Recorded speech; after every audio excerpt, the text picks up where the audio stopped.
ಛತ್ರಪತಿ ಶಿವಾಜಿ ಜಯಂತಿ ಆಚರಣೆಯ ಬಗ್ಗೆ ದಾಂಡೇಲಿ ತಾಲೂಕು ಆಡಳಿತ ಸೌಧದ ಸಭಾಂಗಣದಲ್ಲಿ ಪೂರ್ವಭಾವಿ ಸಭೆ.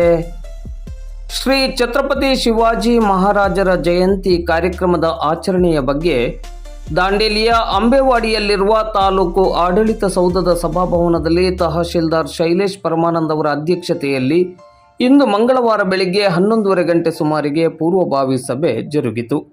ಸಭೆಯಲ್ಲಿ ಫೆಬ್ರವರಿ 19ರಂದು ಶ್ರೀ ಛತ್ರಪತಿ ಶಿವಾಜಿ ಮಹಾರಾಜರ ಜಯಂತಿ ಕಾರ್ಯಕ್ರಮವನ್ನು ಅದ್ದೂರಿಯಾಗಿ ಆಚರಿಸುವ ಬಗ್ಗೆ ಚರ್ಚಿಸಲಾಯಿತು. ಇದೇ ಸಂದರ್ಭದಲ್ಲಿ ಶ್ರೀ ಛತ್ರಪತಿ ಶಿವಾಜಿ ಮೂರ್ತಿ ಪ್ರತಿಷ್ಠಾಪನಾ ಸಮಿತಿಯ ಅಧ್ಯಕ್ಷರಾದ ವಿಶ್ವನಾಥ್ ಜಾಧವ್ ಅವರು ಶ್ರೀ ಛತ್ರಪತಿ ಶಿವಾಜಿ ಮಹಾರಾಜರ ಜಯಂತಿ ಕಾರ್ಯಕ್ರಮವನ್ನು ಎಲ್ಲ ಶಾಲೆ ಕಾಲೇಜುಗಳಲ್ಲಿ ಆಚರಿಸಲು ಅಗತ್ಯ ಕ್ರಮವನ್ನು ಕೈಗೊಳ್ಳಬೇಕು. ಶ್ರೀ ಛತ್ರಪತಿ ಸಂಭಾಜಿ ಮಹಾರಾಜರ ಜೀವನ ಚರಿತ್ರೆಯನ್ನು ಆಧರಿಸಿದ ಚಾವಾ ಚಲನಚಿತ್ರವನ್ನು ದಾಂಡೇಲಿಯಲ್ಲಿ ಸ್ಥಗಿತಗೊಂಡಿರುವ ಶ್ರೀಹರಿ ಚಿತ್ರಮಂದಿರದಲ್ಲಿ ಕನಿಷ್ಠ 15 ದಿನಗಳವರೆಗೆ ಪ್ರದರ್ಶನಕ್ಕೆ ವ್ಯವಸ್ಥೆ ಮಾಡಬೇಕೆಂದು ವಿನಂತಿಸಿದರು.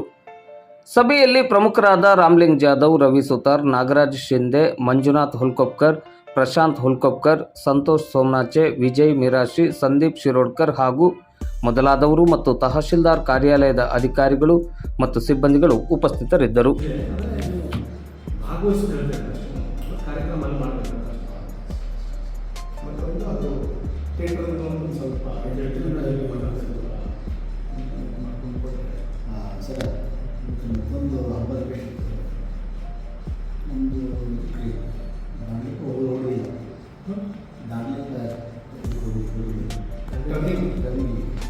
ಇದು ನಮ್ಮ ಅಲ್ಲಿ